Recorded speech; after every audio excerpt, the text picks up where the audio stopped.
민주당이 서울과 부산에서 모두 최다 격차로 패배한 것으로 집계됐습니다. 민주당 지도부는 전원 사퇴했고 문재인 대통령은 국민의 질책을 엄중히 받아들인다고 했지만 정책 기조 변화는 언급하지 않았습니다. 20대 남성 투표자 72%가 오세훈 서울시장에 표를 던진 것으로 나타났습니다. 이른바 LH 사태와 김상조 전 청와대 정책실장, 박주민 민주당 의원의 꼼수 임대료 인상에 분노가 폭발했다는 분석입니다. 10년 만에 복귀한 오세훈 서울시장은 안철수 대표와의 정책 공조를, 박형준 부산시장은 협치 시정을 약속했습니다. 코로나 신규 확진자가 3개월 만에 700명으로 집계되는 등 확산 속도를 높이고 있습니다. 혈전 생성 논란으로 접종 보류 결정이 이뤄진 아스트라제네카에 대한 접종 재개는 이번 주말 결정됩니다. 새 모녀를 잔혹하게 살해한 피의자 김태현이 국선 변호인 입회를 거부하고 있는 것으로 파악됐습니다. 김태현은 내일 검찰로 넘겨집니다. 학교 폭력을 신고한 여중생이 대낮 길거리에서 집단 폭행당하는 일이 벌어졌습니다. 홍남기 부총리가 주택 공급은 지자체 단독으로 할 수 없다며 오세훈 서울시장의 부동산 공약의 경계를 드러냈습니다.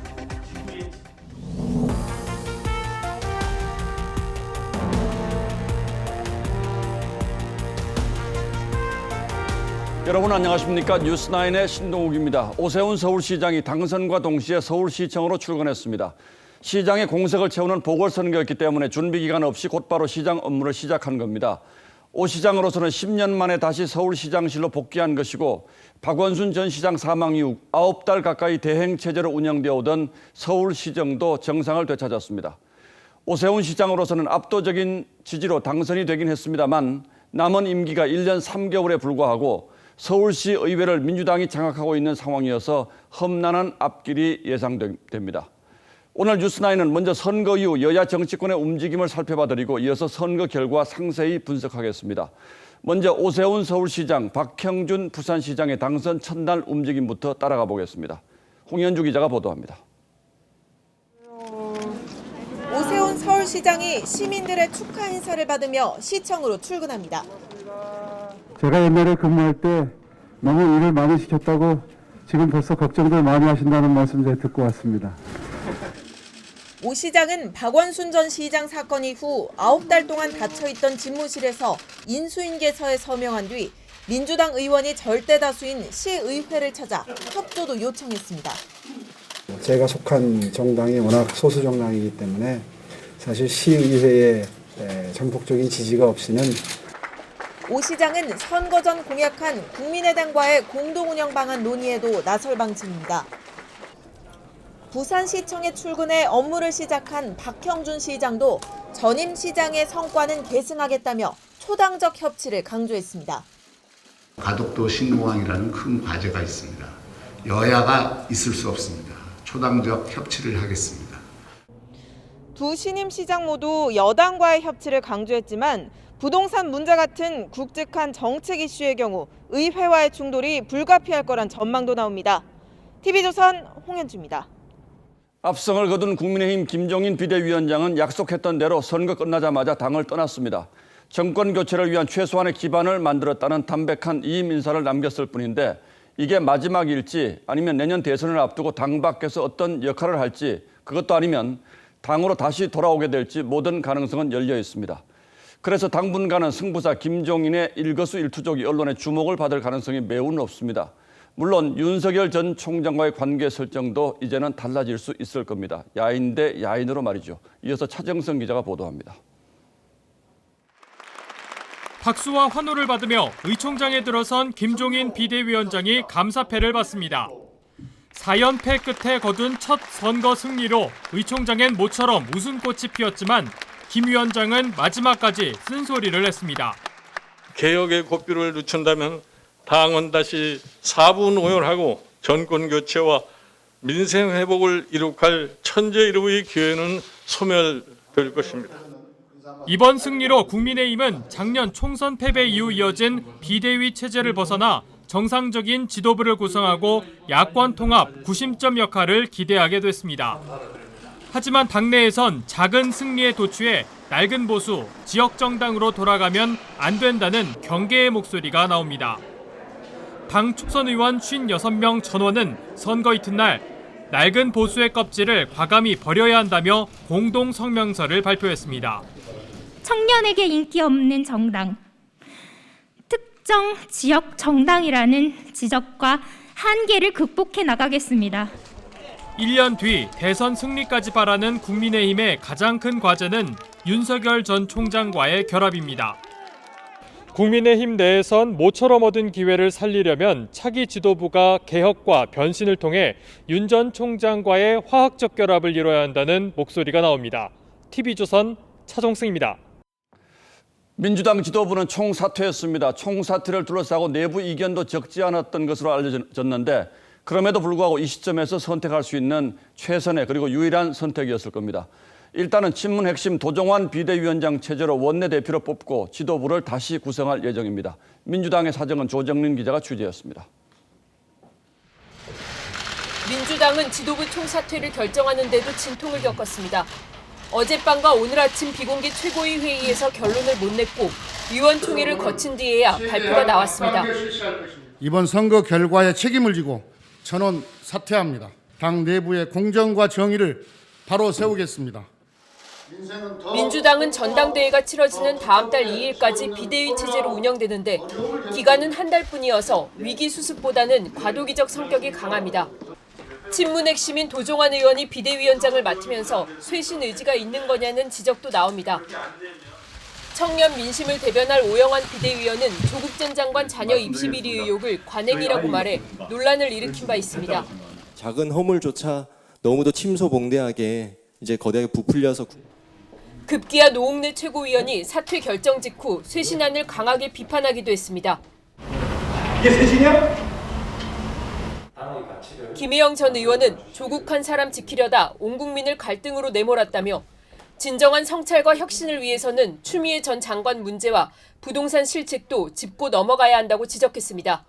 TV조선 조정린입니다. 선거 참패 당사자이기도 한 청와대의 충격도 적지 않은 듯합니다. 무엇보다 남은 임기 1년간 여당에서까지도 차기 주자들을 중심으로 정권 비판 목소리가 커질 가능성, 여기에 더해서 레임덕이 가속화할 가능성이 높아졌기 때문입니다. 그래서인지 문재인 대통령은 대변인을 통해서만 짧은 입장문을 냈는데 국민의 질책을 엄중히 받아들인다고만 했고 선거 참패의 원인으로 볼 수 있는 정책 기조에 대해서는 아무런 언급도 하지 않았습니다. 김보건 기자가 취재했습니다. 국민의 질책을 엄중히 받아들입니다. 더욱 낮은 자세로 보다 무거운 책임감으로 국정에 임하겠습니다. 코로나 극복과 경제 회복, 부동산 부패 청산 등 국민의 절실한 요구를 실현하는 데 매진하겠다고도 했습니다. 하지만 부동산 실정과 백신 확보 문제 등을 불러온 정책 기조에 대해서는 아무런 반성도 하지 않았습니다. 청와대 핵심 관계자는 오히려 국민의 절실한 요구를 실현하기 위한 노력은 흔들림 없이 계속될 것이라고 답했습니다. 강성 지지층을 대변하려다 부작용을 낳았던 현 정책 기조를 그대로 유지하겠다는 의미로 읽힙니다. 대권 도전을 위해 사임하는 정세균 총리와 변창흠 국토부 장관 등 일부 개각은 조만간 있을 예정입니다. 민주당 관계자는 청와대가 정확한 민심을 읽지 못하니 변화의 의지가 없어 보이는 것이라고 지적했습니다. 여권에선 차기 대권 주자들이 중심이 돼 청와대와 각을 세우면서 레임덕이 가속화할 거란 우려도 나옵니다. TV조선 김보건입니다. 지금부터는 어제 개표 결과 자세히 분석해 보겠습니다. 먼저 수치로 드러난 표심을 분석해 드리고 그 표심이 과연 무엇을 원하고 있는지 그 의미까지 저희 정치부 기자들이 상세히 오늘 분석을 했습니다. 지금부터 하나하나 전해드리겠습니다. 먼저 어젯밤 상황 일찌감치 야당의 압승이 예상되고 일어난 일부터 다시 돌아보겠습니다. 이채림 기자입니다. 민주당 지도부는 어제 출구조사 발표 10여 분 뒤 자리를 떴고 박영선, 김영춘 후보도 개표 초반 캠프 사무실에 나와 패배를 시인했습니다. 회초리를 들어주신 시민 여러분들께는 겸허한 마음으로 제가 그 모든 것을 다 받아들이면서 가야 되겠다. 오세훈 서울시장은 57.5%를 득표해 39.2%에 그친 박영선 후보를 18.3%포인트 격차로 제쳤습니다. 어제 박 후보의 총 득표는 190만 7천여 표로 지난해 총선 때 민주당이 서울에서 얻은 표와 비교해 1년 새 115만 표가 줄었습니다. 박형준 부산시장은 62.7% 득표로 34.4%에 그친 김영춘 후보와의 격차가 더 컸습니다. 민심의 큰 파도 앞에서 결과에 겸허하게 승복합니다. 지난 총선 때와 비교하면 34만 표가 줄어들었습니다. 여당은 선거 직전 변화의 조짐이 있다며 박빙의 승부를 예상했지만 서울과 부산 모두 큰 격차로 패배했습니다. 광역기초의원도 국민의힘이 울산 남구청장 등 13곳에서 승리했고 민주당은 호남에서 시도의원 4명이 당선되는 데 그쳤습니다. TV조선 이채리입니다. 이번 선거 결과에 대해서 오늘 아침 한 신문은 41대 0이란 제목을 달았습니다. 서울 25개 모든 구 그리고 부산 15개 구와 1개 군 이렇게 41개 지역에서 국민의힘 후보가 모두 이겼다는 뜻입니다. 작년 총선 여당의 싹소리도 놀라웠지만 이 수치 역시 앞으로 또 이런 결과가 나올 수 있을 것인지 놀라운 민심의 반란이었습니다. 좀 더 자세한 내용은 최지원 기자가 설명합니다. 서울시장 보궐선거 개표 결과 국민의힘 상징색인 빨간색이 25개 선거구 전체를 덮었습니다. 박원순 전 시장이 서초와 강남, 용산을 제외하고 나머지 지역을 석권했었던 3년 전과는 보시는 것처럼 180도 달라졌습니다. 오세훈 서울시장은 전 지역에서 50% 이상 득표했는데 특히 서초와 강남 득표율은 70%를 넘어서 민주당 박영선 후보와 40%포인트의 격차를 내며 전체 득표율을 견인했습니다. 집값이 많이 오른 마포와 용산, 성동구도 보시는 것처럼 표차가 컸습니다. 작년 총선에서 서울 49개 지역구 가운데 41곳에서 민주당이 승리를 거뒀지만 이번에는 여당 강세 지역이었던 금천과 관악, 구로 등의 투표율이 평균을 밑도는 수치였습니다. 박 후보가 3선을 차지했던 구로에서도 오 시장과의 격차가 10%포인트 가까이 벌어지는 상황이 연출됐습니다. 반면 오 후보는 지난 총선에서 패했던 광진구에서 17%포인트 차로 크게 이겼습니다. 부산 선거 결과도 우거돈 전 시장이 16개 구 전체를 싹쓸이했던 3년 전의 모습과 정반대였습니다. 박형준 시장은 16개 구에서 압승을 한 데 이어서 한 곳을 빼고는 모두 60%가 넘는 득표율을 기록했습니다. 민주당은 작년 총선에서 낙동강 벨트 3곳에서만 이겼었는데 이번엔 이마저도 지키지 못했습니다. TV조선 최지원입니다. 사실 여당이 이기기 어려울 거란 전망은 선거 전부터 많았습니다. 그 차이가 문제일 뿐이지 이기기 쉽지 않다는 건 여당도 알았습니다. 그 배경은 대표적으로 조국 사태 이후 누적된 불공정에 대한 민심의 분노, 부동산 실정, 오만한 여당의 독주를 들 수 있을 것 같은데 결국 문재인 정부 4년의 평가가 이번 선거로 표출됐다고 봐야 할 겁니다. 이 상황에서 민주당이 선택한 네거티브 선거 전략은 타오르는 불길에 기름을 끼얹은 격이 됐습니다. 계속해서 이태희 기자가 분석합니다. 과정은 공정할 것입니다. 결과는 정의로울 것입니다. 문재인 정부는 공정과 정의를 내세우며 출범했지만 조국 사태, 윤미향 의원의 위안부 자금 횡령 의혹, 박원순, 오거돈 성범죄 사건이 이어졌습니다. 총선에서 거대 여당이 된 뒤 일방 독주를 하던 여당은 이런 불공정과 거리를 두지 않으면서 불공정과 위선으로 얼룩졌다는 비판을 받았습니다. 감축에 급급했고 그러다 보니까 오세훈 후보가 이번에 된 것 같다고 저는 생각을 해요.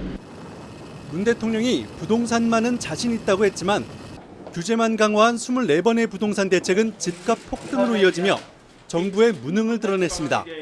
이 법을 만드신 분들, 우리나라의 전세 역사와 부동산 정책의 역사와 민생 역사에 오래도록 기억될 것입니다.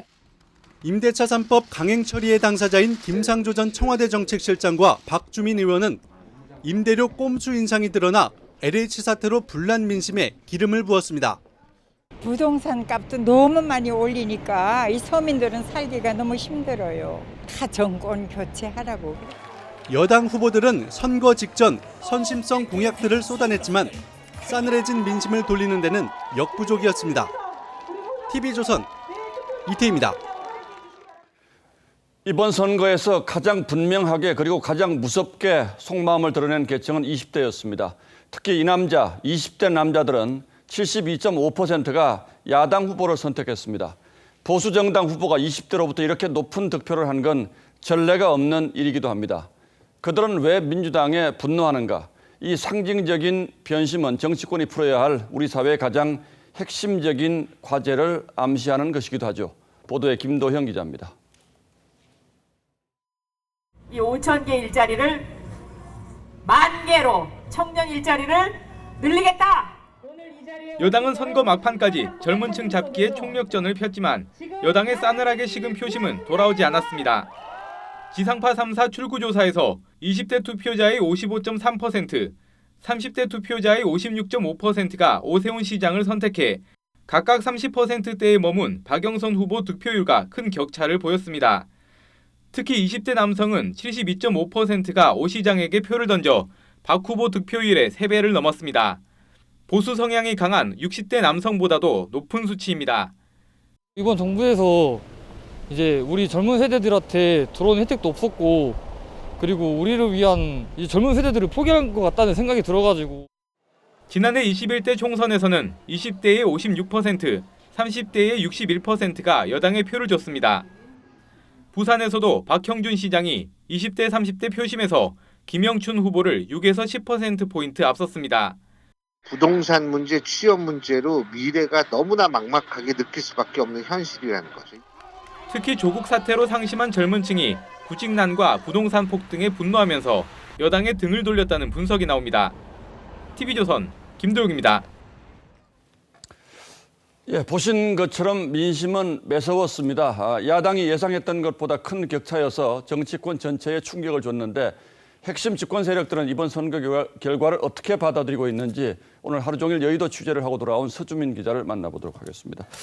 자, 서 기자, 민주당이 선거 전날까지 박빙이라고 하는 거는 판세를 잘못 읽은 겁니까? 아니면 선거 전략상 부풀려서 얘기를 한 걸로 보입니까? 네, 이 선거 막판에 민심의 바람이 좀 바뀌었다면서 희망적인 관측을 하기는 했지만 사실 민주당 내부 조사에서도 이 2자리까지 벌어지는 이 수치가 나왔던 것으로 알려졌습니다. 그래도 이 숨은 표가 있을 거라면서 설마 했던 게 사실입니다.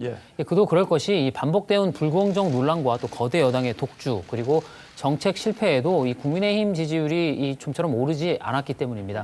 그러다가 LH 사태와 김상조 전 정책실장의 꼼수 전세 인상 논란이 불거진 뒤에야 이 본격적으로 위기감을 느끼는 분위기였습니다. 자, 언론에서는 보통 이제 LH 사태를 이번 선거 여당 패배의 가장 큰 원인으로 봅니다만 여당 내부에서도 그렇게 생각을 하고 있습니까? 예, 사실 그동안 민심의 경고 등은 사실 여러 차례 들어왔었습니다. 이 한국갤럽의 국정지지도 조사를 한번 보시면요, 이 문재인 대통령이 조국 전 장관을 임명했던 2019년 8월에 이 부정평가가 긍정평가를 앞서는 이른바 데드크로스 현상이 나타났습니다.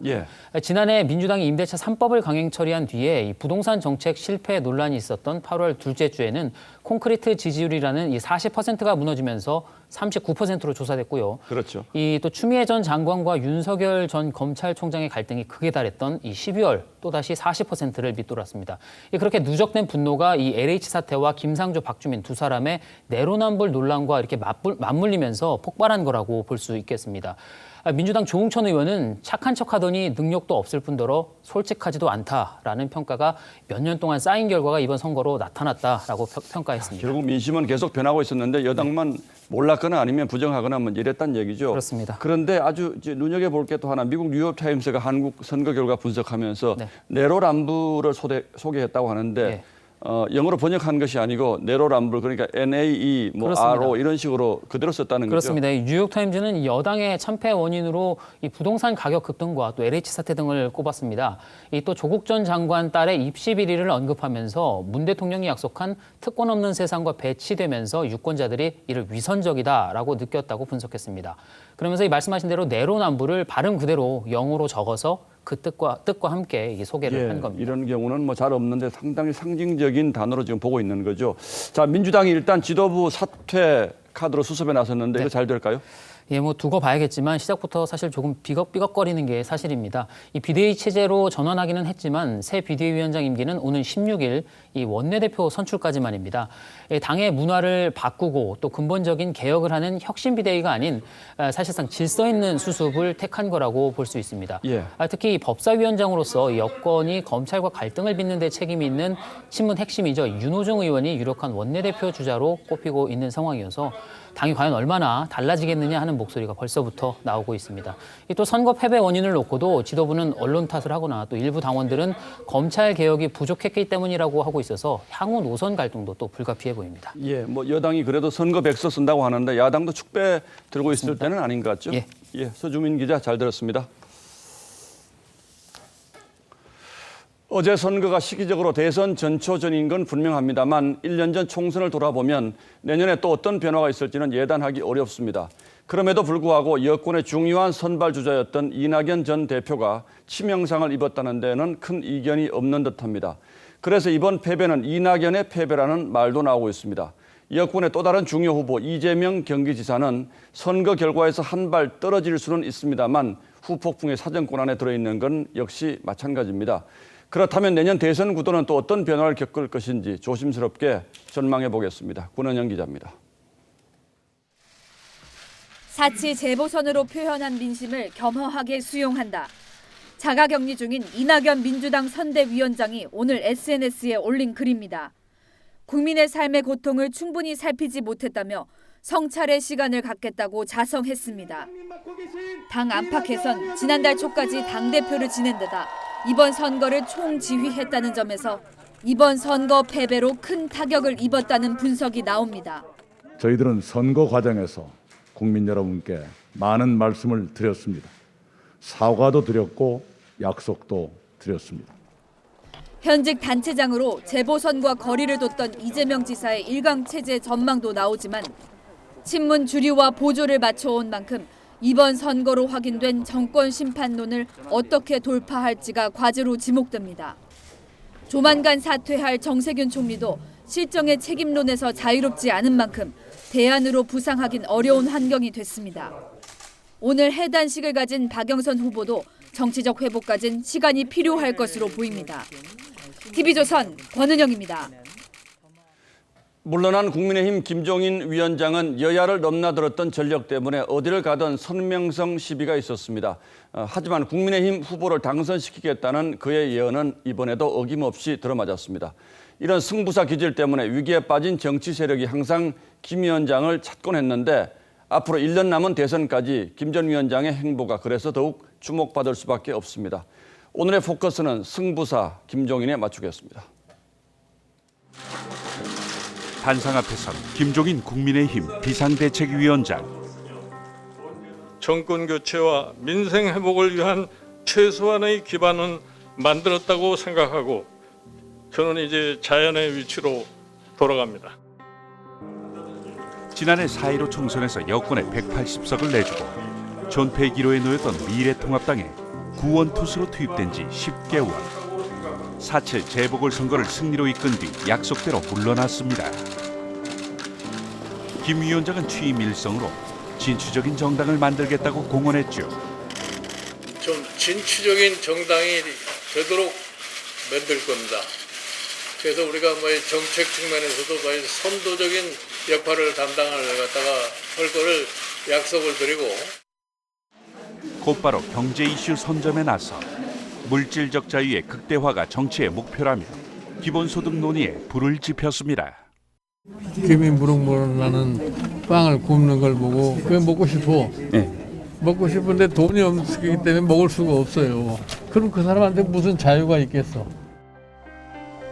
광주 5.18 묘역 앞에 무릎을 꿇고 고개를 숙이기도 했죠. 부끄럽습니다. 죄송하고 또 죄송합니다. 너무 늦게 찾아왔습니다. 당 역사상 처음으로 5.18 민주화 정신을 정강에 명시했고 당명을 국민의힘으로 바꾸며 강경보수 색채 지우기에 나섰습니다. 지금은 사실은 이념이라고 하는 것이 거의 존재하지 않는 시대가 돼버렸다고. 그러니까 그런 이념적인 측면에서 당명을 얘기할 필요가 없어요. 김 위원장의 색깔 바꾸기를 못마땅해 했던 홍준표 의원마저 이번 선거 압승을 이끈 김 위원장의 역량에 경의를 표했죠. 10개월의 역할을 마친 김 위원장은 마지막까지 정권 교체를 강조했습니다. 열심히 노력을 갖다 하시면 내년 정권 창출도 저는 충분히 가능하다고 이렇게 생각합니다. 이것이 또 여러분들이 가지고 있는 책무라고 하는 것을 절대로 저는 잊어서는 안 된다고 생각합니다. 당분간 정치권과 거리를 두겠다면서도 국민의 이름으로 할 수 있는 일을 하겠다고 했죠. 2012년 대선과 2016년 총선에 이어 이번 재보선까지 승리로 이끈 김 위원장. 또다시 그를 선거의 제왕으로 만나게 될지. 뉴스9 포커스였습니다. 코로나19 신규 확진자가 다시 700명대로 올라섰습니다. 석 달 만에 가장 많은 숫자입니다. 학교와 교회, 직장 등 일상 공간에서 새로운 집단 감염이 이어지고 있는데 서울 서초구의 한 체육시설에선 55명이 무더기로 확진됐습니다. 4차 대유행의 공포가 또 현실로 다가오고 있습니다. 황병준 기자입니다. 서울 서초구의 한 주상복합 건물 지하에 있는 체육시설입니다. 헬스장과 수영장, 사우나 등이 모여 있는데 지난달 26일 첫 환자가 나온 뒤 관련 확진자가 55명으로 늘었습니다. 운동 공간 및 사우나 등에서 함께 이용을 하였으며 이용자 간의 친밀도가 높아 주민 간 접촉을 통한 감염으로 추정을 하고 있습니다. 서울 동대문구의 한 직장에선 13명이 감염됐고 중랑경찰서 관련 확진자는 12명으로 늘었습니다. 전북 전주와 진안에선 초등학교에서 집단 감염이 일어났습니다. 학생과 교사 등 26명이 감염됐는데 방과 후 학습을 매개로 전파가 이뤄진 것으로 파악됩니다. 애들을 등교하지 않는 저희는 지금 온라인 수업으로 하고 있는 상황이에요. 지금까지. 지역과 장소를 가리지 않고 집단 감염이 확산하면서 신규 확진자는 지난 1월 7일 이후 91일 만에 가장 많은 700명으로 늘었습니다. 한 주간 평균 환자도 500명을 훌쩍 넘겨 2.5단계 기준을 웃돌고 있습니다. 지금 여기에서 확산세를 막지 못하면 4차 유행이 현실화될 수 있는 그야말로 풍전등화의 위기 상황입니다. 정부는 내일 다음 주부터 적용할 거리두기 조정안을 발표합니다. TV조선 황병준입니다.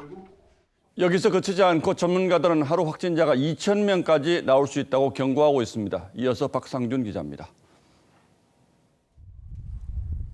부산 유흥주점 관련 집단 감염 확진자는 10여일 만에 318명까지 늘었습니다. 지역 유흥업소 관계자 등 2,600명을 전수검사했지만 목욕탕과 헬스장, 사업장 등 5개 집단 감염과 연결돼 계속 번지고 있습니다. 지역사회 곳곳에 이미 숨은 감염자가 누적돼 있는 겁니다. 하루 400명 안팎을 오르내리던 3차 유행 정책이에 거리두기를 완화한 게 화근입니다. 현재 발생되었고 발견된 전체 규모보다 약 한 2배 정도가 나타나는 것으로 나타납니다. 실제 확진자보다 최소 3배 가까운 숨은 감염자가 있다는 항체 조사 결과도 나왔습니다. 여기다 감염원을 알 수 없는 변이 바이러스까지 지역사회로 빠르게 퍼지고 있습니다. 대응이 늦어지면 2,000명대까지도 갈 수 있다고 봅니다. 6월 말까지는 지금 상황이 그대로 가거나 악화된다고 봐야겠죠. 전방위 확산을 막기 위해서는 당장 거리두기 단계 격상이 불가피합니다. 하지만 권덕철 보건복지부 장관은 맞춤형 핀셋 방역을 할 수도 있음을 시사했습니다. 전문가들은 수급 불안과 안전성 논란으로 백신 접종에도 차질이 생기면 4차 유행이 여름까지 이어질 수 있다고 경고하고 있습니다. TV조선 박상준입니다. 국민들은 이제나 저제나 코로나 사태가 언제나 끝날지 속이 타는데 어렵게 확보한 아스트라제네카 백신 혈전 부작용 논란은 정부의 대처를 더욱 어렵게 하고 있습니다. 정부가 이번 주말 재접종 여부를 최종 결정하겠다고는 합니다만 벌써 접종 차질이 생겼고 11월 집단 면역도 사실상 물 건너갔다는 평가가 많습니다. 오늘은 이 문제를 따져보겠습니다. 자, 윤슬기 기자, 당장 몇 명의 접종 차질이 생겼습니까? 네, 현재 60세 미만의 아스트라제네카 백신 접종이 잠정 중단된 상태인데요. 원래 오늘과 내일 접종 예정자였던 이 유치원과 초중등 보건교사 등 모두 23만여 명의 접종을 보류했다고 방역당국이 발표했습니다. 이는 2분기 전체 아스트라제네카 백신 접종 대상자인 770만 5천여 명 가운데 한 3% 규모입니다. 자, 그러니까 대상자가 현재는 3% 정도라고 합니다만 접종 중단이 계속되면 큰 문제겠군요. 그 숫자는 얼마나 될까요? 2분기 아스트라제네카 백신을 맞을 770만여 명 중 60세 미만이 몇 명인지 공식적인 수치가 나온 건 없습니다. 다만 이달 중순 장애인과 노인 돌봄 종사자, 보건의료인과 항공승무원 등 약 80만 명, 5월에 어린이집과 초등학교 교사 49만여 명, 6월에 경찰, 소방, 군인 등 80만여 명이 이를 맞을 예정입니다. 직업으로 밀어볼 때 이 다 합쳐 209만 명 중 상당수가 60세 미만일 것으로 추정되죠. 자, 여기에 이미 접종이 중단된 23만 명에다 만성 질환자 10만 명 중에도 있을 60세 미만자까지 더한다면 그 규모는 더 커지겠죠. 자, 큰 걱정인데 그렇다면 다른 대안은 없을까요? 화이자 백신이 있지만 75세 이상 어르신 등 이 접종자가 모두 확정된 상태입니다. 모더나와 노바백스 백신 각각 2천만 명, 얀센 백신 600만 명 분량의 구매 계약을 체결했다고 정부가 지난달 발표했습니다. 하지만 이렇게 4,600만 명이 맞을 물량이 언제 들어올지는 여전히 협의 중이라는 입장이죠. 상반기 1,200만 명 접종 목표가 사실상 달성이 불가능할 것 같다. 이런 전망은 벌써 며칠 전에 저희가 해드린 적이 있는데 그러나 이 목표를 달성하기 위해서는 하루에 몇 명씩이나 백신을 맞아야 합니까? 네, 지난 2월 26일 첫 접종 후 42일째인 오늘까지 모두 107만여 명이 1차 접종을 마쳐서 하루 평균 접종자 수는 약 2만 5천 명입니다. 내일부터 6월 30일까지 80여일 동안 나머지 1,093만 명의 접종을 마치려면 하루에 13만여 명, 접종자 수를 지금보다 5배 이상 늘려야 합니다. 다시 말해 백신 물량도 이만큼 더 필요한 상황인데 아스트라제네카 논란이란 악재까지 발생한 셈이죠. 올해 집단 면역은 뭐 물론이고 지금 내년에 보장 못하는 험난한 상황들을 내내 보내야 되는 가능성이 높거든요.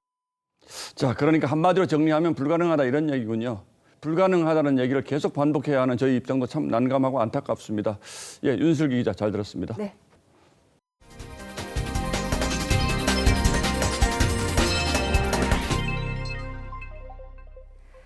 세모녀 살해 피해자 김태현이 범행 직후 피해자 휴대전화에서 자신의 흔적을 지우려 했던 정황이 경찰에 포착됐습니다. 경찰은 살인 등 5가지 혐의를 적용해서 내일 김태현을 검찰에 넘기는데 이 과정에서 모습을 드러낼 것으로 보입니다. 현재 김태현은 국선 변호인 입회도 거부하고 있는 것으로 파악됐습니다. 송민성 기자입니다.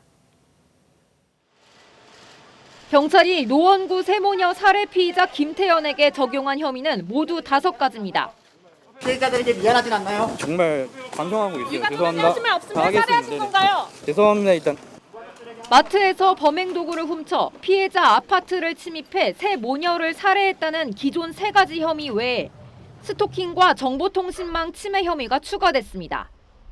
경찰은 피해자 휴대전화 증거 분석 과정에서 김태현이 범행 이후 피해자 휴대전화를 열어 메신저 상대 가운데 자신을 지운 정황을 포착했습니다. 김태현은 구속 이후 2차례 경찰 조사에 국선 변호인 입회도 거절한 채 담담하게 혐의를 시인한 것으로 전해졌습니다. 경찰은 신상 공개 결정에 따라 내일 김태현을 검찰로 넘기기 전 포토라인에 세울 방침입니다. 다만 코로나19 상황을 고려해 마스크를 벗을지 여부는 아직 결정되지 않았습니다. TV조선 송미선입니다. 인터넷 메신저 텔레그램에서 이른바 N번방을 만들어서 성착취 동영상을 판매 유포한 혐의로 구속 기소된 각각 문형욱이 징역 34년형을 선고받았습니다. 재판부는 문영욱이 피해 여성 등을 이 게임 아이템으로 보는 등 회복할 수 없는 피해를 입혔다고 양형 이유를 설명했습니다. 이심철 기자입니다. 안경과 마스크를 쓴 남성이 호송버스에서 내립니다.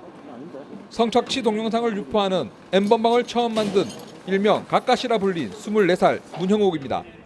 재판부는 오늘 문형욱에게 징역 34년과 전자발찌 부착 30년, 신상정보공개 10년 등을 선고했습니다. 지난해 6월 재판에 넘겨진 지 10달 만입니다. 문형욱은 지난 2015년부터 2019년까지 미성년자 34명을 상대로 성착취물 1,900여 건을 만들었습니다. 지난 2018년에는 성착취물을 유포하겠다며 피해 청소년 부모 3명을 협박했습니다. 문형욱이 유포한 성착취물은 3,700건이 넘습니다. 재판부는 문형욱이 피해자들을 게임 아이템으로 보는 등 회복할 수 없는 피해를 입히고 사회적 해악이 큰 범행을 저질렀다며 양형 이유를 밝혔습니다. 여성단체는 문형욱에게 더 무거운 벌을 내려야 한다며 1심 선고에 반발했습니다. 굉장히 실망이 큽니다. 아직까지도 재판부가 어떤 판결을 제대로 해야 되는지를 잘 모르는 것 같아서 지난해 10월 문형욱에게 무기징역을 구형했던 검찰은 항소 여부를 검토하고 있습니다. TV조선 이심철입니다.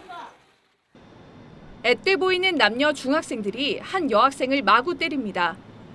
피해 학생은 머리채를 붙잡힌 채 이리저리 끌려다니며 폭행을 당합니다.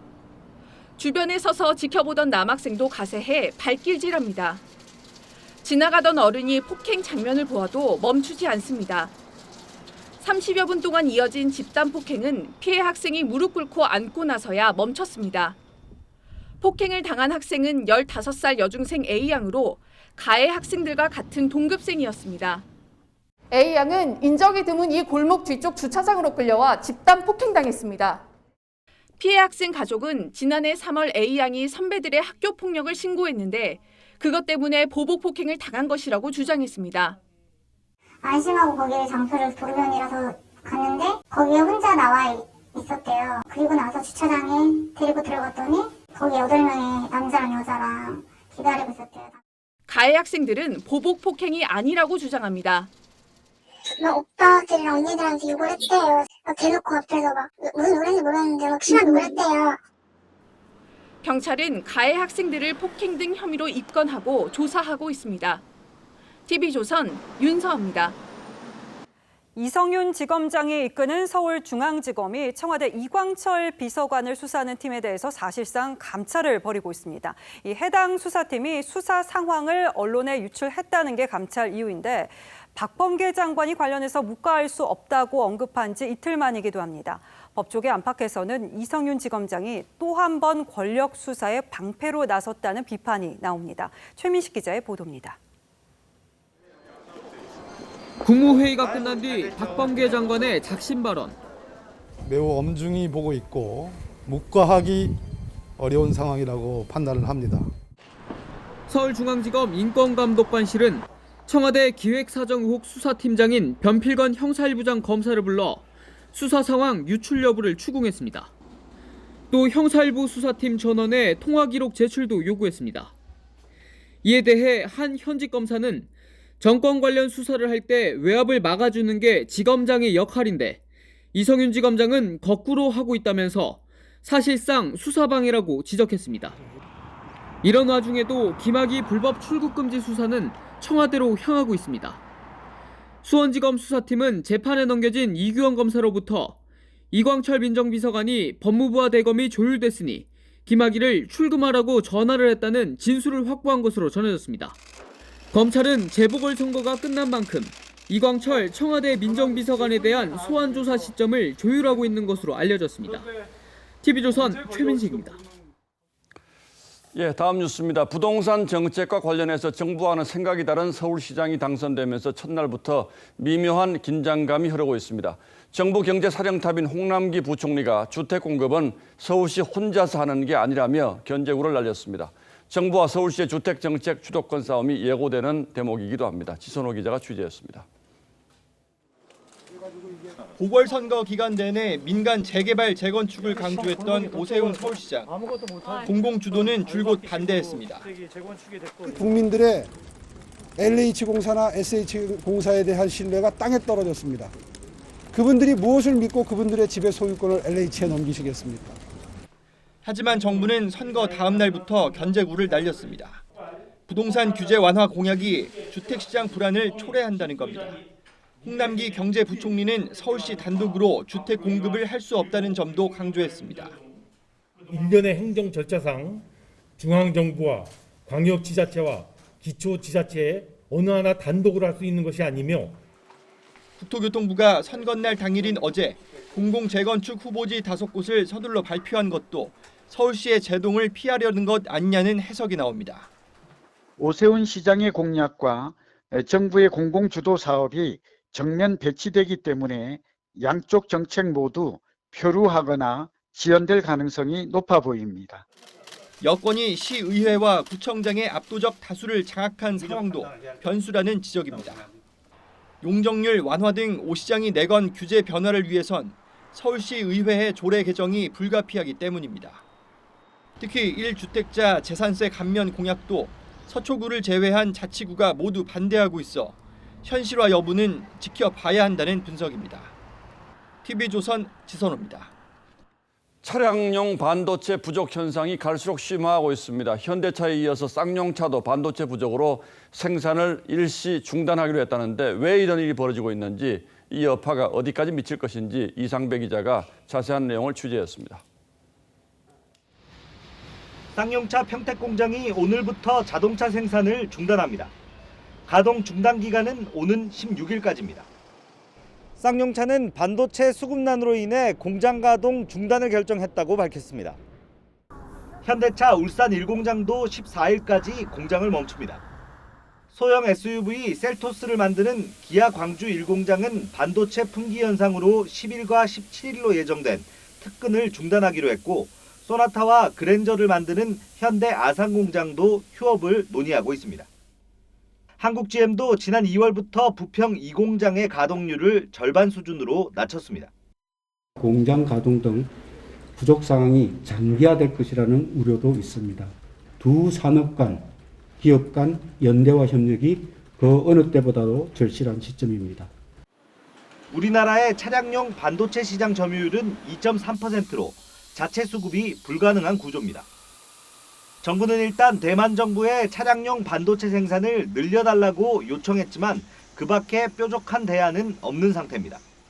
수익률이 떨어지고 소량 다품종 생산이기 때문에 이걸 국내에서 생산하는 것 자체가 간단치는 않았다 이렇게 보고 있어서 전 세계적인 차량용 반도체 품귀 현상으로 올 1분기에만 글로벌 차량 생산은 100만 대 이상 줄어들 것이란 전망이 나오고 있습니다. TV조선 이상배입니다. 네, 보통 과일은 겨울에 비싸다가 날이 풀리면서 가격이 내려가기 마련인데 사가고 배고 할 것 없이 고공행진을 이어가고 있습니다. 우유 등 유제품 가격 인상도 예고됐습니다. 류주영 기자가 전하겠습니다. 서울의 한 대형마트입니다. 과일 판매대에 알록달록한 과일들이 가득합니다. 하지만 선뜻 집어 장바구니에 넣기에는 부담이 됩니다. 작년에 비해 확실히 사과랑 배가 가격이 많이 올라가지고 제 돈을 주고 선뜻 사 먹기 어려운 과일이 됐어요. 사과 소매가는 지난해보다 69.3% 올랐고 배 가격 역시 45.1% 인상됐습니다. 과일이 부족하기 때문입니다. 지난해 2달 가까이 이어진 긴 장마와 늦은 태풍 때문에 출하량이 크게 줄었습니다. 올해는 전염병인 과수 화상병까지 퍼져 재배 면적까지 감소했습니다. 가수 화상병은 사과와 배나무를 기주식물로 하는 치명적인 식물병입니다. 치료약이 없어 가수원당 한 주만 발생하도 퇴원하고 있습니다. 당분간 과일값 상승세는 지속될 전망인데 8월에는 우유 원료가 되는 원유값이 인상될 예정이어서 아이스크림, 치즈 등 유제품 가격 인상도 불가피합니다. 최근 가격이 오른 빵에 이어 과일 유제품에 이르기까지 가격이 오르면 장바구니 부담은 점점 커질 것으로 보입니다. TV조선 류주연입니다. 자동차 전복 사고를 당한 골프 왕제 타이거 우즈의 사고 원인이 밝혀졌습니다. 과속이 문제였는데 속도가 붙은 상태로 진입한 곡선 구간에서 브레이크 대신에 가속 페달을 밟았던 것으로 드러났습니다. 이유진 기자입니다. 중앙분리 화단에 강하게 부딪히며 전복됐던 지난 2월 타이거 우주의 교통사고. 현장의 제한 속도는 시속 72km였는데 당시 우주는 시속 140km까지 속도를 낸 걸로 조사됐습니다. 과속을 하다 곡선 구간이 나오자 당황한 우주는 브레이크 대신 가속 페달을 밟은 것으로 보인다고 경찰은 밝혔습니다. Estimated speeds at the first area of impact were 84 to 87 miles per hour, and the final estimated speed when the vehicle struck the tree was 75 miles per hour. 음주나 약물 복용 여부에 대해선 증거가 없었다고 설명했습니다. 미국 언론들은 사고 직후 경찰이 우주의 혈액 검사를 하지 않았다고 지적했습니다. There was no odor of alcohol. There were no open containers in the vehicle, and there were no narcotics or any evidence of medication in the vehicle or on his person. 우주는 이 사고로 두 다리가 복합 골절되는 중상을 입었습니다. 다시 골프클럽을 잡을 수 없을 거란 전망도 있었지만 사고 3주 만에 퇴원해 지금은 플로리다 자택에서 재활치료를 받고 있습니다. TV조선 이유진입니다. 우리 여자 축구 대표팀이 사상 첫 올림픽을 위한 중국과의 결전에서 아쉽게 1차전을 내줬습니다. 끈질긴 압박으로 중국을 몰아붙였지만 연이은 실수가 아쉬웠습니다. 장동욱 기자입니다. 처진 공격수로 팀 공격에 활기를 불어넣은 지메시, 지소연. 몸을 아끼지 않고 한 수 위 중국을 맹렬하게 압박했습니다. 전반 막판 미숙한 볼 처리로 실점했지만 곧바로 반격했습니다. 시작은 지소연이었습니다. 역습 상황에서 망설임 없이 예술적인 침투 패스를 연결했고 강채림의 침착한 슈팅은 반대편 골문 구석을 꿰뚫었습니다. 골키퍼도 어쩔 수 없는 대포알 슈팅이었습니다. 후반에도 강한 압박이 통했지만 결정적인 순간 세밀함이 부족했습니다. 중국의 패스를 앞에서 끊어내 역습했지만 강채림의 다이렉트 슈팅은 골문을 살짝 비껴갔습니다. 기회를 살리지 못하자 위기가 찾아왔습니다. 후반 28분 박스 안 불필요한 반칙으로 내준 페널티킥을 중국의 에이스 왕슈앙이 성공시켰습니다. 대표팀은 해외파 이금민과 여민지까지 투입하며 총공세에 나섰지만 더 이상 골망을 흔들지 못했습니다. 1대2 패배. 2차전에서 2골 이상 다득점으로 승리해야 하는 어려운 상황이 됐습니다. 전반전이 끝난 거기 때문에 빨리 선수들이 회복하고 중국 가서 꼭 이기도록 하겠습니다. 1차전에선 아쉽게 중국 만리장성을 넘지 못했지만 아직 끝나지 않았습니다. 다음 주 13일 중국 원정에서 사상 첫 올림픽을 위한 반전에 도전합니다. 고양 종합운동장에서 TV조선 장도우입니다.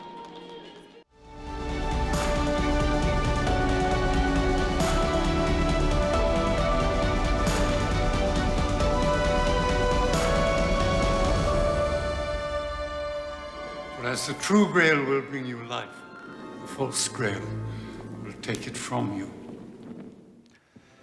성배는 예수가 최후의 만찬에 썼다는 성스러운 잔입니다. 숱한 소설과 영화 속 보물찾기에 등장하죠. Leonardo gives us the chalice. 성배를 얻으면 전지전능하고 불로 불사한다고 합니다. 하지만 탐욕에 휘둘려 독배를 뿌리치지 못하는 인간의 파멸을 상징하기도 합니다.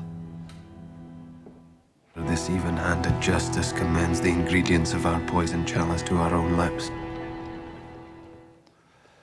독배를 삼킨 공룡 여당. 지난해 총선에서 태어난 거대 여당이 혼자 폭주를 시작했을 때 전해드렸던 앵커의 시선입니다. 추락하는 것은 날개가 있다는 말씀도 전해드렸죠. 날개를 달자 하늘 높은 줄 모르고 태양 가까이 날아올랐다가 추락한 이카로스의 빗대 슈퍼 여당의 운명을 점쳤습니다. 1년도 지나지 않아서 그 예언은 현실이 됐습니다.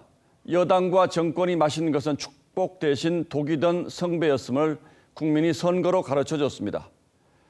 오만과 아집, 위선과 내로남불을 준엄하게 심판했습니다. 집권 세력은 앞선 4차례 선거에서 모두 승리하면서 알라딘의 램프나 도깨비 방망이라도 얻은 듯 일방적인 질주를 해왔습니다. 눈과 귀를 닫은 소득주도 성장과 탈원전, 대북 저자세, 검찰 무력화에만 몰두했습니다. 그리고 25차례 부동산 대책의 끝은 LH 직원 투기 그리고 임대차법 발의자와 사령탑의 위선이었습니다. 41대 0이라는 패배는 당헌까지 바꾸며 보궐선거에 나섰을 때 이미 예정됐을지도 모릅니다. 대통령까지 나서서 가덕도 신공항을 띄우고 뒤늦게 밑도 끝도 없이 잘못했다며 고개를 숙이고 마지막까지 네거티브 남탓 전략에 열중했지만 모두 소용없었습니다. 오죽하면 선관위가 내로남불이라는 선거 현수막이 특정 정당을 연상시킨다며 금지했겠습니까? 풀은 백성을 상징합니다. 옛 3월 삼진날 지금 이 무렵이면 덜에 나가 푸른 풀을 밟던 풍습 답청이 있었습니다. 시인이 여린 듯 당찬 민초를 노래합니다. 풀을 밟아라 덜녘엔 매맞은 풀 맞을수록 시풀은 봄이 온다. 민심을 물에 비유해서 물은 배를 띄우기도 뒤집기도 한다는 옛말을 패자도 승자도 무섭게 실감한 선거였습니다. 이제 대선까지 누가 더 아프게 반성하고 누가 더 오만과 아집을 버리느냐에 또 모든 것이 달렸습니다. 4월 8일 앵커의 시선은 무서운 민심의 바다였습니다.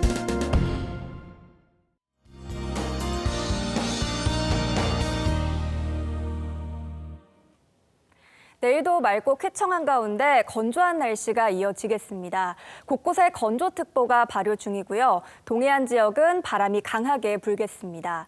화재가 발생하면 큰 불로 번지기 쉬운 조건인데요. 봄철 화재 사고에 유의하셔야겠습니다. 내일도 오늘만큼 따뜻한 날씨가 예상되는데요. 한낮 기온 서울이 18도, 전주는 20도까지 오르겠습니다.